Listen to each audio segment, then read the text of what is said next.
Assalamu alaikum, peace and blessings. You're tuned in to the Sajdah Saturday Morning Coffee Talks, where we talk about life, love, and business.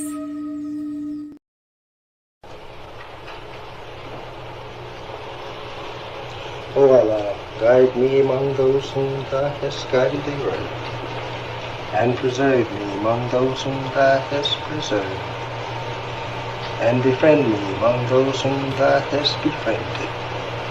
Bless me in whatsoever Thou dost grant me, and deliver me from the evil of what Thou hast judged. Surely Thou judgest, and none can judge against Thee, and he whom Thou befriendest is not disgraced. Blessed art Thou, O Lord, and exalted be Thee above what they set up besides Thee. I bear witness, nothing deserves to be served besides Thee, and I bear witness that Muhammad is Thy servant and apostle. Amen.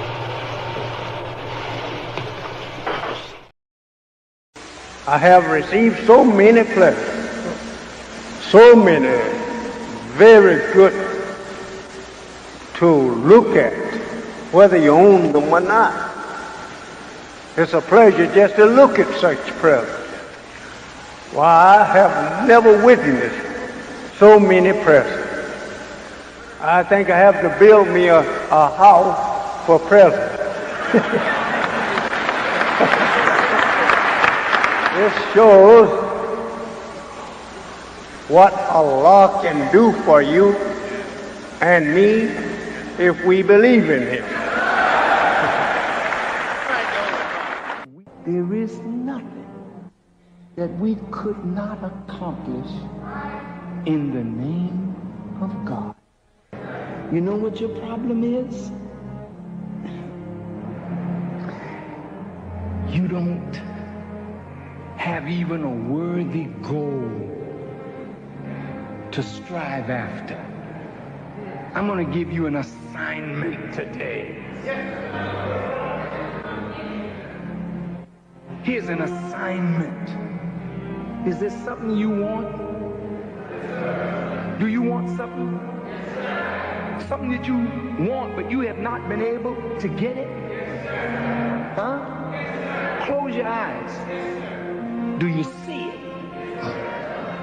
Whatever it is that you want, first envision it. You got the picture. Do you see it? All right, now the question is, you have to claim what you see. I claim this. I claim it. I believe with all my heart in the name of God that I'll bring what is in my imagination into reality. We're going to bring it back like it never was. I see in the dome the name Allah written in Arabic. But I can't just dream. I got to go to work.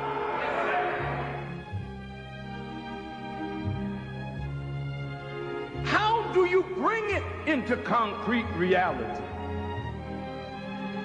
First, without faith, you can't work the vision.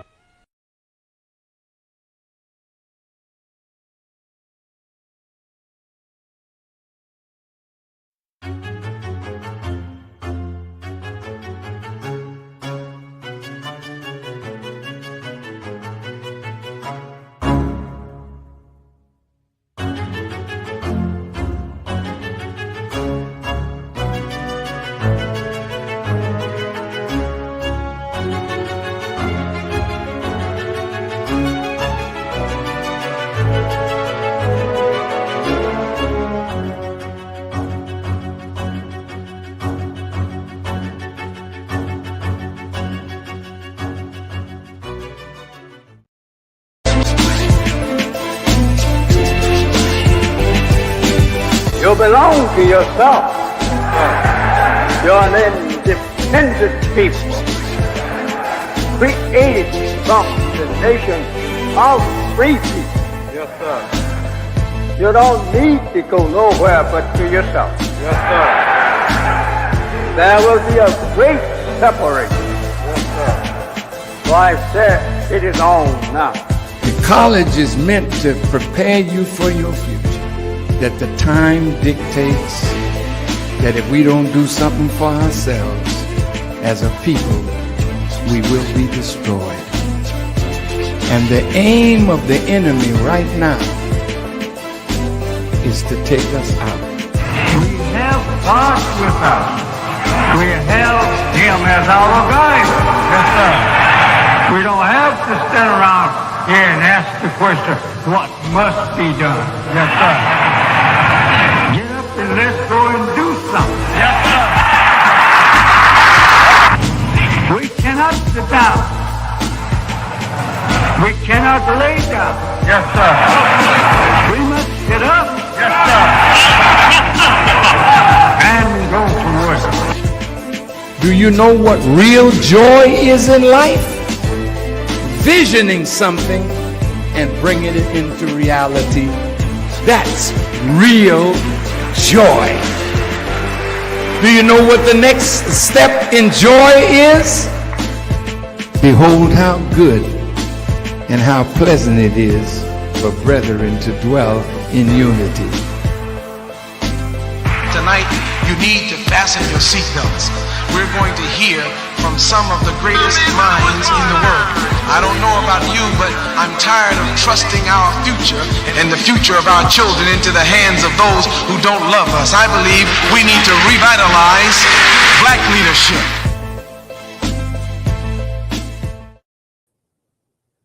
Assalamu alaikum and welcome to the Sajdah Saturday Morning Coffee Talks, where y'all know we talk about life, love, and business. And today is episode 7 of the Proper Handling of People series that we've been working on. We're going to try to get through chapters 7 and 8 today. So assalamu alaikum to those of you who are in the chat. Welcome, welcome.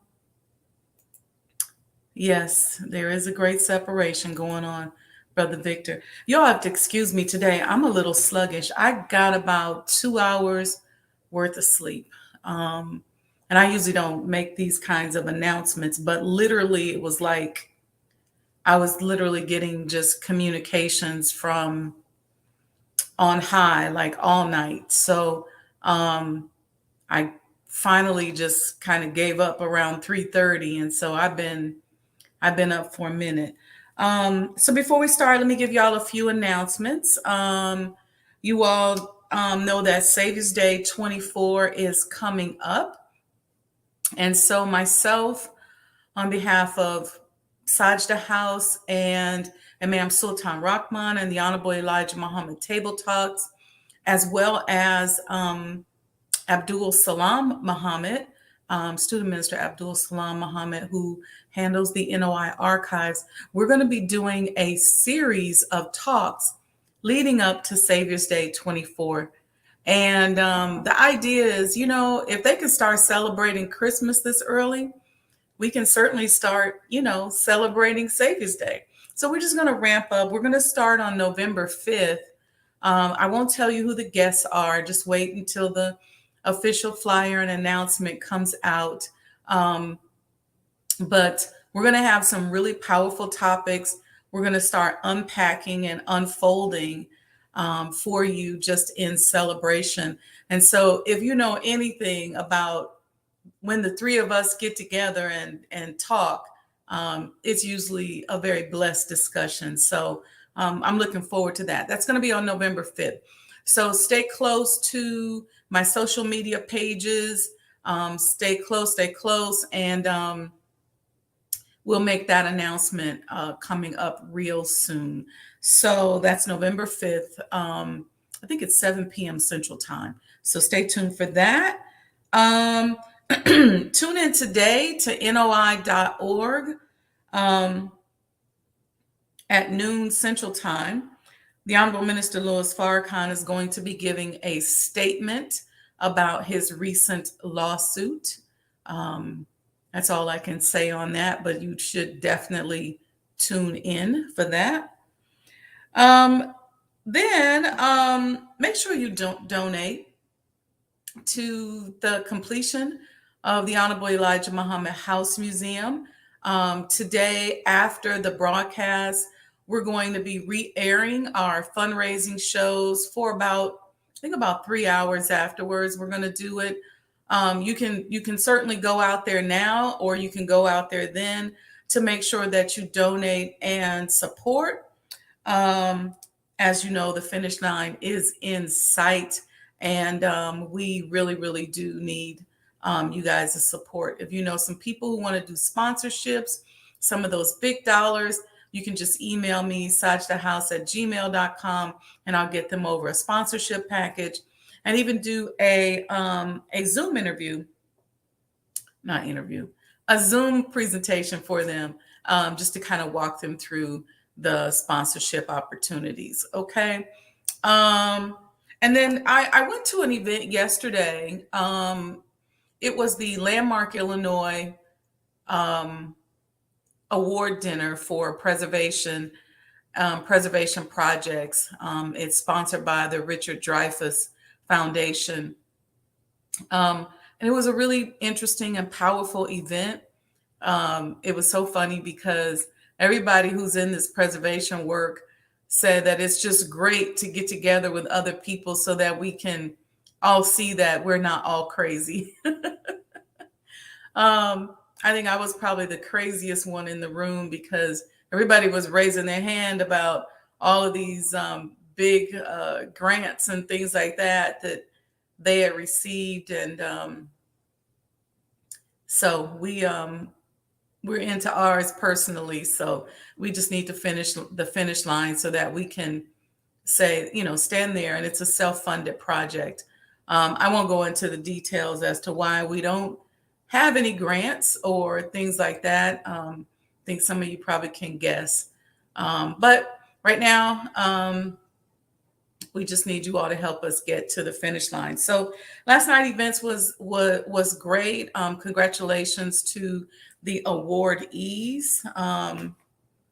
Some beautiful projects, really beautiful projects. One project that I was really proud of and really surprised to see was there's the Auburn Gresham Medical Center that's right on 79th and Halstead, just like across the street from the Final Call building. And I remember Fashion and Newell Apparel being in that building back in the day. Well, they've renovated it, and it won an award last night. They also made it a healthcare facility. And so when I was talking to the brother who spearheaded the project, I said, you don't even have to tell me what you've been through, because trust me, I know.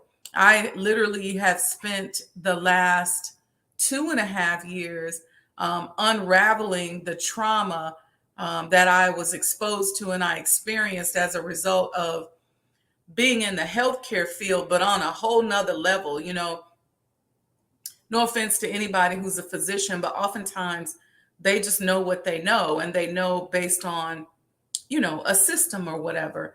But when you get in on that developer side, when you start sitting in on those conversations, and you start seeing how, as a people, especially as Black people, that we are just products and a pawn in that system, it's very, very traumatic. And I actually had not realized until I started talking to somebody about it and unraveling it, how traumatic it actually really is. And for us, we were on that side where we were trying to save people from this system and prevent them from, being victims of the system. So, and it's stressful to be responsible for, or at least feel some level of responsibility for people's lives. I think oftentimes people go into healthcare and they just kind of go, well, it is what it is.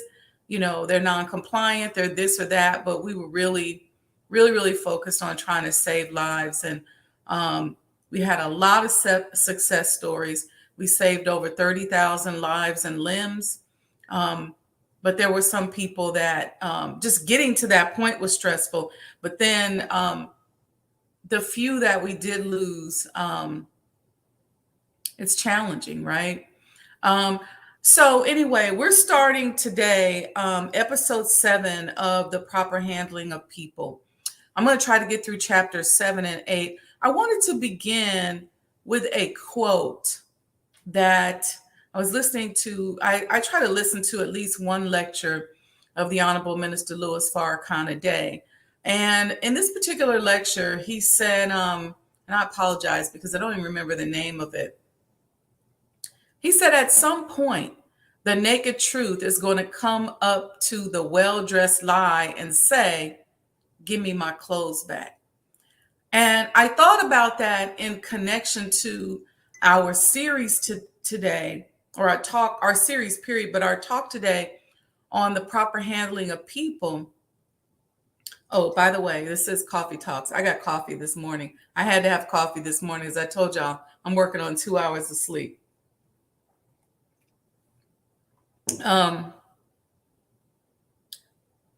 So in business and in life, so much has been stolen from us as victims of kidnapping.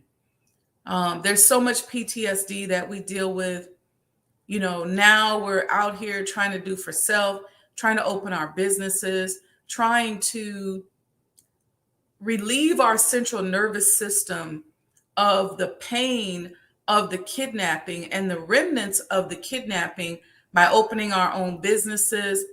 And even if we're trading one stress for another, that other stress of just the ongoing abuse is interesting because I realize how accustomed we are to the abuse, and we don't even know that it exists until I started traveling internationally, and I would get to places like in certain parts of Africa.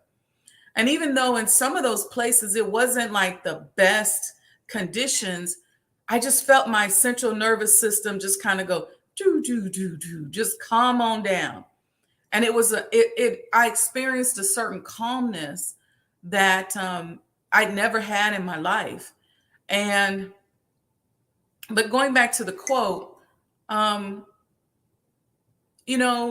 somebody else has stolen our truths. Somebody else has stolen our lives. They've stolen our minds. They've stolen our bodies. They've taken our clothes off of us, not just physically, but our spiritual clothes, to where we don't even know who God is anymore. Our mental clothes, to the point that 90% or more of us are mentally ill. Some of us are functionally mentally ill. Some of us are not functional. But so they've taken our minds, they've stolen our spirit, our desire to do for self. They've stolen our clothes off of us. And so when the minister says that at some point, the naked truth, who is the naked truth? The naked truth is us. We are the truth. That's why we can create and build a world on our backs and not even know who we are. In the midst of all this trauma, we're constantly creating and building and developing. We are the truth, and we're out here naked. You can meet a Black person on the street, and they will be smarter than the average person from any other culture, but they're just out here with all of their resources having been stolen from them. Well, at some point, the naked truth is going to walk right up to the well-dressed lie, the thief, the colonizer, the person who has taken everything from us. And we're going to say, give me my clothes back. We're not even really traditionally violent people. We're not going to try to hurt nobody. We just want our clothes back. We want our dignity back. We want our knowledge of self back. We want our desires to be in a relationship with one another back. We want our clothes back. We want our adornment. See, when you're a descendant of the one and true God, you dress like that. You're adorned in clothing and in attributes that represent him, that show the world that you are him. Well, guess what? Now we're naked because you've stolen our clothes and made it look like that's y'all clothes. But it's not your clothes. We just want our clothes back. So I wanted to start that because it's important.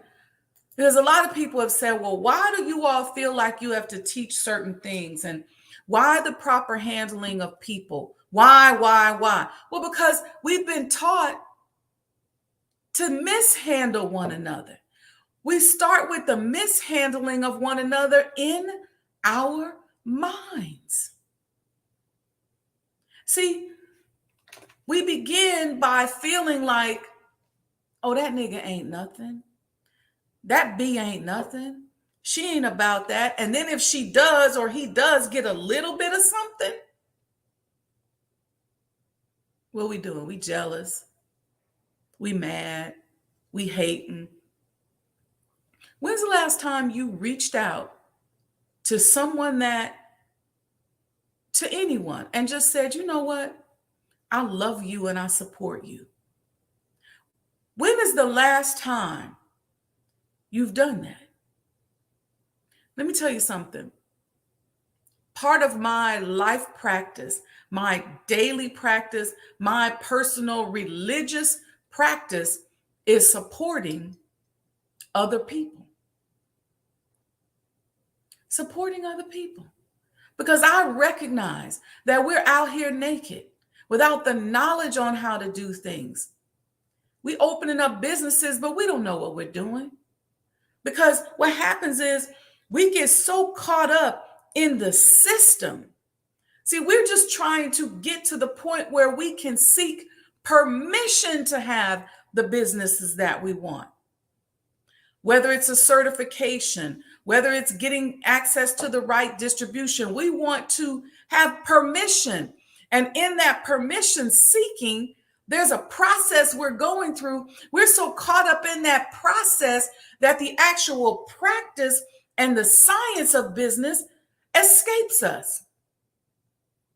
We have no idea. And the technology and the trick that's been played on us now is they say, okay, we're going to let you so-called in the door. We're going to create this fake door and make you think that if you walk into that door, that you're really in business, but you're not. You just own a job. You just own your own employment. Well, that's a good place to start. But that ain't where we're going. We want our clothes back. That's what we want. And so, let me put that quote up from the minister again. At some point, the naked truth is going to come up to the well-dressed lie and say, give me my clothes back. Give me my clothes back is a command. He didn't say, can I have my clothes back? He didn't say, would you please stop taking he said, give me my clothes back. That's a command. That's an instruction. And they will give them back to us. But when we get these clothes back, how do we handle it? How do we handle one another? How do we love one another? How do we spend time in the space that we've been blessed with as we're readorning ourselves? What do we do? How do we interact? When's the last time you just straight up just loved on somebody? For most of us, it's been a long time because we're so caught up in trying to keep up that we don't even realize we really out here naked. So we'll go over chapters 7 and 8. Episode 7, hopefully we'll get through chapters 7 and 8 of the proper handling of people. This is instructions that the Honorable Elijah Muhammad gave to the laborers in late 1964 or so. There's a lot of adaptation of some Dale Carnegie proper handling of people, but he used it as a way to begin to teach us how to interact with one another, because in many cases a lot of us just aren't accustomed to Black authority. So in chapter 7, he starts off talking about friction points. So you all know that when we're interacting with one another, whether it's in your church organization, your fraternity, your sorority, it can just be in a little microcosm of a social network that you have. There's always those points of frictions, right? Where a couple people rub each other the wrong way or something like that. There's 5 of those he talked about. The first one is giving orders. A lot of us just don't like nobody telling us what to do. We just out here rogue and can't. And when you have that attitude that can't nobody tell you what to do, it becomes very difficult for you to learn. It becomes very difficult for you to become a part of a group. Usually those people that feel like can't nobody tell me what to do, they're usually alone because they can't fit into a group. Part of group dynamics is that sometimes at some point, either you're going to tell somebody what to do or somebody's going to tell you what to do. So the question on both of those sides is that becomes a friction point. And so how do you give orders? What is the intention? What is the emotion? What is the tone behind how you give orders? You know, when I first started in business on my own, I've told this story, some of you know it. I had come into the nation under National MGT Captain Sister Betsy Jean Farrakhan. And I had always wanted to be in business. It was something that I just dreamt of. But when I met Sister Captain BJ, as we affectionately called her, I had never met a woman like that in my life. And anybody that's here in the chat that know or knew Sister Captain BJ or knows Sister Betsy Jean, even if you've been out to the farm and you've seen her, she is a very powerful, beautiful, and statuesque sister. But what always struck me about her is that she always looked people in the eye. She was always very straight up. And the love she exuded from herself with the power and the confidence not only made you think you could do anything, but you felt like she could do anything.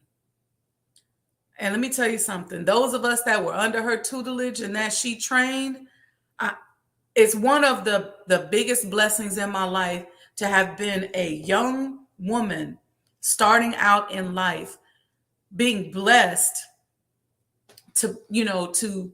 I came from good stock. I had good parenting, but to go from that into this environment with these powerful sisters was invaluable.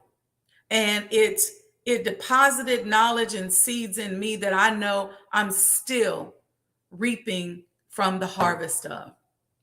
But Sister Betsy Jean was one of them. And I adopted so many business practices based on her persona. Literally, I remember one time going to a pitch meeting, and I was in my car and I was very nervous. And sitting in my car, just trying to figure out, okay, am I supposed to be here? Should I be here? Are they going to like somebody like me? You think they got a problem with me? I'm going back and forth, back and forth. And I remember closing my eyes and praying and asking God to help me figure out how to get through this. And Sister Betsy Jean came into my mind's eye. And so for many years, I would walk into a meeting like I was BJ. She would greet people. She always had the presence of being in charge. And the impression that had on me as a young business person, I see Sister Alisa, yes, in the chat saying, yes, yes, yes. Just her way, the way she would instruct you, it was firm. You knew you better do it, but there was love and wisdom in it. When we built, and I've done this for many clients, when we built the surgery centers, the clinics, the micro hospital, Sister Betsy Jean had this way when we would go into MGT class, she would stand there and greet us. She's very tall and beautiful, statuesque woman, and she would just, that's right, Sister Sandra said her aura. That's right, it's her aura. Yeah, you're right, Sister Sandra. She would greet us. Assalamu alaikum, sister. Every one of us, and look us dead in the face. Welcome. And so I created these patient concierge positions where people would look every patient in the face and say, welcome. Welcome. And so when I think about these instructions about friction points, listen, thank God that Sister Betsy Jean is an honorable woman. She loves her father. She loves the Honorable Elijah Muhammad, and she loves Allah. And she was such a beautiful example for us because the way she gave orders, it was almost like she spoke to your soul. And let me tell you, if she had told us go down the street and grab this man and drag him back, it wouldn't have mattered to us if he was a 300-pound man. He was coming back. How she handled unjustified complaints. Because, if you're around, you see people just walking up and they would complain to her. I'm talking about just as a woman, and she would hear it out. I made a request of her. She didn't even know me. This was at 1990 Savior's Day in Detroit. And I was so young and I wanted to be on post so bad. I literally had just gotten my ex. And I can't remember how much the uniforms were, but they didn't finish my uniform in time enough. So I had to go and be with the processing sisters. And I remember when she came to address the processing sisters to give us posts as well, I started talking. I started rattling off my general orders. I had prayed to be on post so bad.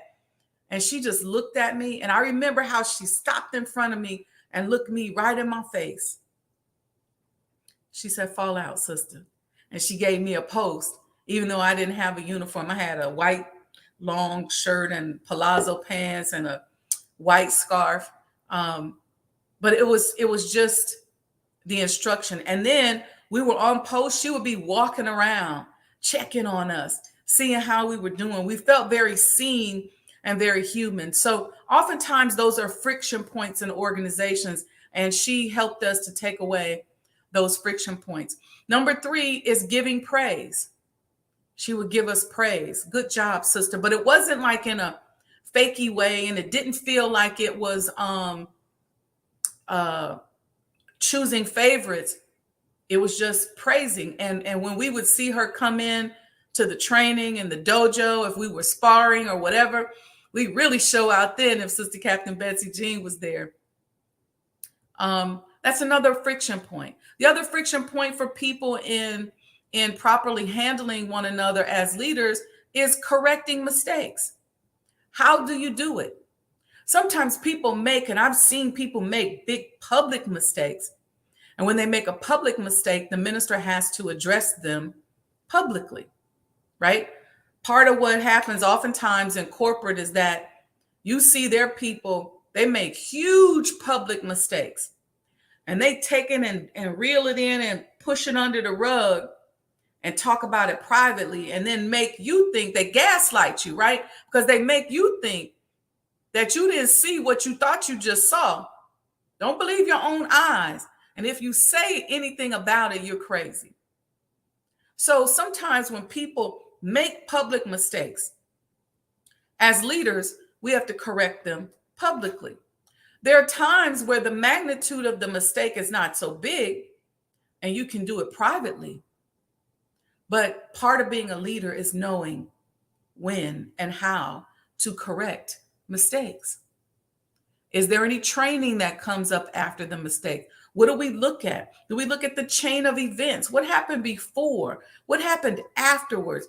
What type of mindset is this person having? I used to ask my staff, what conversation did you have with yourself when you made that decision? And that's not to be demeaning. It's to help them think through the mental makeup, right, of that mistake or that decision that they made. And another friction point is when you have to make changes. A lot of people don't like change.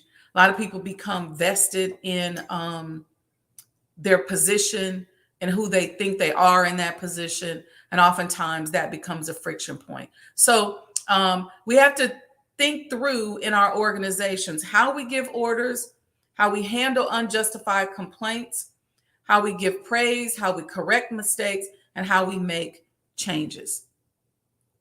That's a whole process. And as you're putting together your operations manual in your business, you want to think through each of those points. So as you're training your team, so you'll have training for your leadership, and as you're training them, you want to give them direction on this type of thing.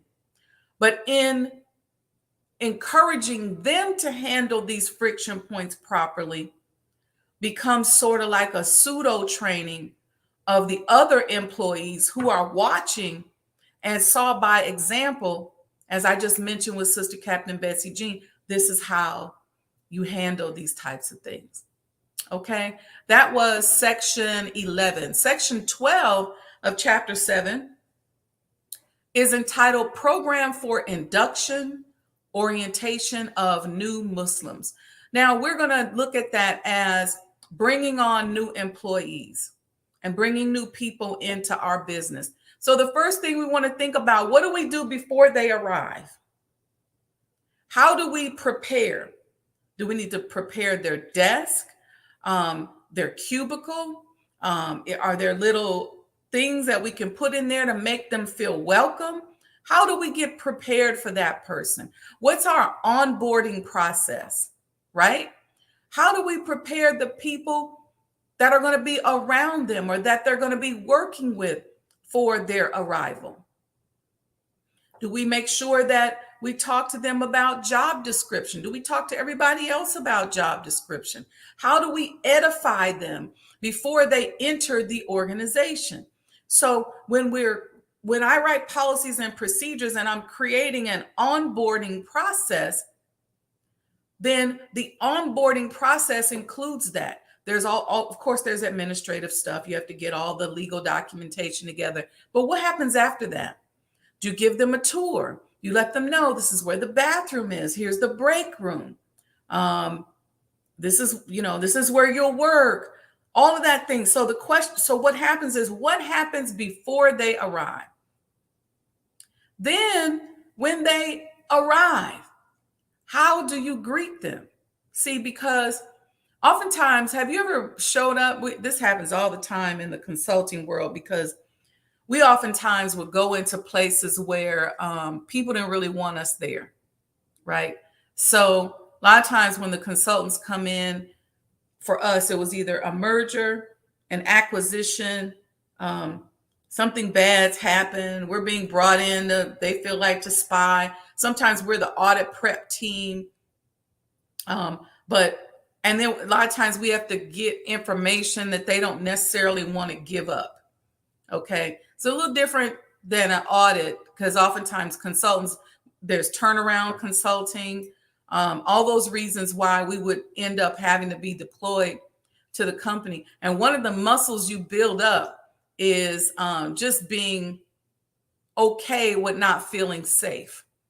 See, when you become very routine and you kind of have a job, you have a routine, something that you do every single day, and you find safety in that routine. Well, as a consultant, you don't have that routine, because when you walk into this organization, you don't know what you're going to face. Sometimes people don't speak to you. Sometimes they're really nice. Sometimes they say, oh, we're going to set you up in the conference room. Sometimes they give you a cubicle. Sometimes nobody on that level of the corporate environment even knows that you're coming. See, that's different from an audit, because usually when you go in to audit, they know the auditors are coming. But oftentimes with us, they didn't know. So they're calling around, and somebody from headquarters will say, yeah, oh yeah, you got to find a place. So we end up sitting in the conference room. Now you're sitting off in the corner. Sometimes a person who is out and you got to go sit in. I've even been called into client environments where somebody in leadership got in trouble and they didn't even tell anybody. So people come to work on that Monday, and me, little old black me, I'm in that person's office, and they're looking around like, wait, and who are you? And then you have to devise a script on what do you say. So this becomes a friction point. So the Honorable Elijah Muhammad says, what do we do when we're inducting or orienting people? What do we do before they arrive? And then what do we do when they arrive?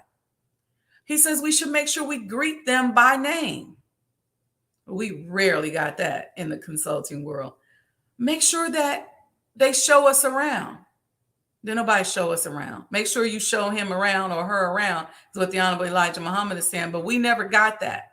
So you didn't know where the bathroom is. You walking around, and there's a code on the bathroom. You can't get in. You got to go ask somebody, or people still ain't talking to you. So you go, let me just get on the elevator and go downstairs to the Starbucks and go to the bathroom. This is the kind of training that Allah has blessed me with, to be able to help you in your organizations and consult you on these types of things. I'm not just guessing. I'm literally coming from an empathetic space. So show that person around. Introduce them to others. Can you imagine us as consultants going in, and you got to talk, you got to figure out who to talk to. Then you might get a name. When you go up to that person, you got to knock on their door, introduce yourself, explain to them what you're doing there, why. Or you got to go to their cubicle. They don't want to be bothered, and they really ain't got time to take time out of their busy day to be dealing with you, because they didn't know you was coming. Then the Honorable Elijah Muhammad says, tell them about the rules and the routine. Some clients would be really good about saying, you know what, the office opens at 8, but this is New Orleans. This is how it was. How you doing? The office opens at 8. I'm sitting there at 8. Ain't nobody in the office. They say, oh, but we go downstairs, baby, and get us some breakfast. So they spend about an hour downstairs in the restaurant getting some breakfast, and then they come back up around 9. So that was part of the rules and part of the routine. And so in order to get along with the people, I would say, okay, I'm going to go upstairs and put my stuff down. I go downstairs and get a coffee. I generally wouldn't like to have a big breakfast before I start work. So I would have a coffee, and we sit down, and I'm just chilling with them. I ended up making some great friends on that particular project, but that was just the routine. Then he said, tell them about their duties. So when a new person comes on, you want to explain very clearly what their duties are, and then let everybody know that they're there so that they feel welcome, so that they feel warm. Don't treat them like the people treated us when the consultants came in. Don't treat them like that. All right. Section 23, the Honorable Elijah Muhammad says, reward kickback areas. Okay.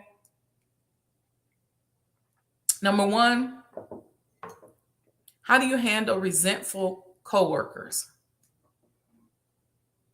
That coworker that's resentful that you even bring in somebody in. Because you can have a coworker that says, you know what, I'm just overloaded. I got so much work. I don't know what to do. I can't get through it all. I'm stressed out. But if you bring somebody in to help them, they get mad. And they don't want to share because they've come to identify with that person that's overworked, and that's how they define themselves. So, but how do you deal with that resentful coworker? How do you deal with them? Of course, the new person, the new employee you handle is going to have to figure out how to get in and navigate the corporate culture. But what do you do as an employer to prepare the environment and try to quell or quench some of that resentfulness, if you will? The second one is the reaction of the rewarded worker himself. So, for example, if you are rewarding somebody, how do you create a corporate culture so that that person being rewarded is properly handled? And what do I mean? We talk about both sides. Because sometimes, I say this all the time, we take a good employee and we can make them a bad supervisor. So we reward them and praise them in public, and then they rocking around, they arrogant. They think now they can mistreat people, because a lot of times people's only view of how to handle other people in the workplace is to mimic the trauma and abuse and predatory behavior that they've been victim of. So they think, well, now I'm in charge. Now I'm going to kick back. Now I'm going to get smart with people. Now I'm going to hurt people's feelings. That's a whole show right there. I may have done something like that on the radio, I think, when I was in DC. That's a whole show right there, where we come into business and we come into leadership, and we have never had good leadership. Like I was saying, we were blessed with, at very younger age, we had other sisters who were great leaders along with her and afterwards, but I'm just using that one example. Sometimes you're not blessed to have worked in a good environment. Sometimes you're not blessed to have come from a good company where you weren't taken advantage of, and you don't know how within the system to micro change that business environment. And the employer oftentimes doesn't even know how to set up a better business model. So that's why we teach these things here on the Mind of an Entrepreneur, on the Sajdah Wendy Muhammad YouTube channel, on how to develop these new business models. All right. I see Brother Lamont said, yeah, they become an instant tyrant. Yeah. Sometimes people become an instant tyrant because that's what they've seen. Hurt people, and then they mimic the hurt people that hurt them. Crazy, right? And so then we talk about dealing with organizational conflict. A lot of times there's tough meetings that you have to have as an employer, especially if something has festered. Oftentimes behaviors begin to fester and we don't know how to deal with it. And a lot of times as employers and as business owners, we don't want to deal with it because we take the attitude like, you ought to be glad you got a job. You ought to be happy that, you here. I'm paying all your bills. We take that kind of colonizer approach to it. I'd say one thing about that. One way to soften that is to look at people as your partners. And yes, there's a hierarchy within the partnership, but looking at people like that will help you to not be so hard. Okay, let's get through the rest of these. We may not get to chapter 8. I think we're just going to get to, what time is it? Okay. We're just going to do chapter 7. Okay. We'll save chapter 8 to next week. So we got 2 more sections in chapter 7. I'll try not to do so much ad-libbing. What are the different types of rewards? And so you want to, this is something else. I call it an award or reward strategy. And when I'm going deep into corporate cultures with people, I help them to understand the type of strategy they should have for rewarding and awarding people. This is going to prevent you from paying more attention to the loudest person or the person that's making themselves seem more. It's also going to help you to be fair across the board because everybody's human. So you may have that employee who really is your favorite, and so you tend to give them more praise, but you really need a strategy oftentimes so that you can just handle it better. That because what happens is people will sit back in the crowd and say, oh, she always got her attention, or he always is the teacher's pet. And sometimes you get manipulated by that as an employer because we're busy, we need help, and we get manipulated by people who are, want to be the teacher's pet. And so sometimes we need a strategy. And it helps if you've got other members of a leadership team that can assist with this. But here's 6 ways that you can think about when you're putting together your reward strategy. There's verbal approval. Okay. You can verbally tell people that you approve of what they're doing and give them praise. You can do it in writing. But you always have to remember, as my mother taught me, what you write stays written. So there's the written approval. A lot of people like to do that on performance appraisals or 360 reviews and things like that. But then there's written approval. And so you want to have a strategy on when and how you give written reward or approval. Then there's the public praise, right? You have some employees who are always in your face, so they always get the public praise. They look like the teacher's pet, the owner's pet, and then they might be out here abusing people, and folks just think that's an extension of you because you're always praising this person in public. So you want to be mindful of that. There's a strategy connected to that, how you communicate that phrase. Be very specific. Here's an example on that. You want to be very specific. Don't just openly praise people. Praising them for what? What did they do well? And giving that as an example. And then in that example that you give publicly, make sure that you're encouraging the other employees and giving them a chance to receive that type of praise as well. Sometimes you give people special privileges. Sometimes a person owns your trust and you say, you know what? I'm going to allow you to have the key to my office. Don't give nobody your checkbook. But some people get too lax and they go, oh, you can get to the bank account. Let me tell you something. Make your own deposits, write your own checks, and don't give these people your login to your bank account unless your banking system has a way in which you can restrict them. They might be able to go in and reconcile, but they can't go in and make transactions. Sometimes you reward people by giving them a promotion.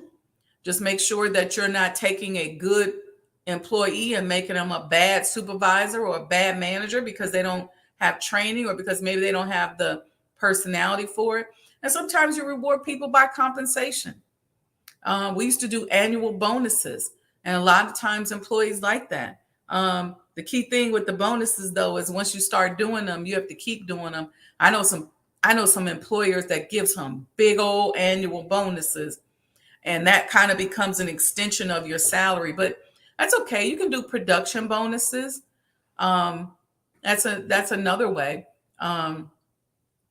Looking at the numbers at the end of the year and figuring out what percentage you want to share with your employee partners. That's also an issue. Here's another way. What we were talking about is the method and the how we reward. You have to aim your approval. So you can be very clear on what it is that you approve and what you're awarding. You don't want to just give a blanket praise, because this person could be over here doing something crazy in the office. They could be the biggest predator. They could be that woman or that man in the office that's the sexual predator, and you don't even know. They done ran through 2 or 3 of your secretaries and you don't even know, but you praising them. So now you got this issue going on in your company because people are like, I'm being abused, but she's praising the person who's abusing me all the time. So you want to be very clear on what it is that you're rewarding and what you're praising. You want to make sure you are focused, as we mentioned before, on how you select the reward. You want to make sure you're fair, how you distribute it. If you're awarding one particular manager for something, take a look at the other managers. If it's one employee, what are some of the other managers? Now, I'm not a big fan of giving out participation trophies. So just because you show up every day don't mean you get a trophy. But I think when you do make that person, if you have an employee of the month or a salesperson of the month, be very clear what the criteria is in order to be chosen for that, or be clear on the criteria or the accomplishments of that person and why you've chosen them. Okay. And you want to make sure that you keep record of it. All right. Okay. So I think you all get the gist of that. So that was chapter 7 of proper handling of people. If you want to book me as a coach or a consultant, I could come in, help you set these type of things up. I do a lot of times corporate reads, where I'll do corporate culture reads, where I'll come into your organization and read the culture, understand what you do, and just observe and spend some time there, and help you to understand what some of the things you may need to change or tweak or improve upon in order to make a better culture for yourself. You know, the culture is everything, right? It's just like in science. You know, what are the conditions under which you're expecting these employees to be able to produce for you? Okay, so that's chapter 7. Once again, these announcements: Savior's Day 24, our series, Table Talks and Sajdah House and NOI Archives are doing these series. We're going to start November 5th. Stay close to social media. Make sure you like and subscribe to this page. If you haven't liked and subscribed, make sure that you go out and do so. Make sure that you donate to the Honorable Elijah Muhammad House Museum. You can use the Cash App is here, Cash App $ Sajdah Enterprises. You can make a donation that way. If you want to become a sponsor, send me an email, sajdahhouse@gmail.com. If you just want to use your credit card, we also are doing, I forgot to tell y'all this earlier, 24% off on everything at sajdahhouse.com. All the products on sajdahhouse.com are right now 24% off if you use the discount code SD24, and that's going across the bottom. And make sure you tune in today at noon Central Time to NOI.org, where the Honorable Minister Louis Farrakhan will be making a statement about his recent lawsuit. Okay, family, stay close, like and subscribe. If you have any questions, you can DM me on IG, because Facebook DMs are weird. A lot of weird people get on there. So if you need to chat or you want me to see something, you can DM me on IG or send me an email, sajdahhouse@gmail.com. So thank you, Brother Lamont, for joining. Sister Sandra, thank you, Brother Lamont. Sister Aletha, Brother Victor, looking forward to speaking with you next week. Regional Sky Girl, hey, you left, you made it. Brother Ronald Robinson, thank you, sir, very much. Who else we got in here? Good morning, Mom. Sister Betty, thank you, sis. All right, and remember this, at some point, the naked truth is going to come up to the well-dressed lie and say, give me my clothes back. So that was my little monologue today. All right, family, I love you all. Thank you all very much. And inshallah, we will feel each other's vibration virtually at noon today at NOI.org. Peace and blessings. Greetings, conscious entrepreneurs. Add the Mind of an Entrepreneur show to your Roku TV lineup and catch up on past episodes of all your favorite Mo Today shows.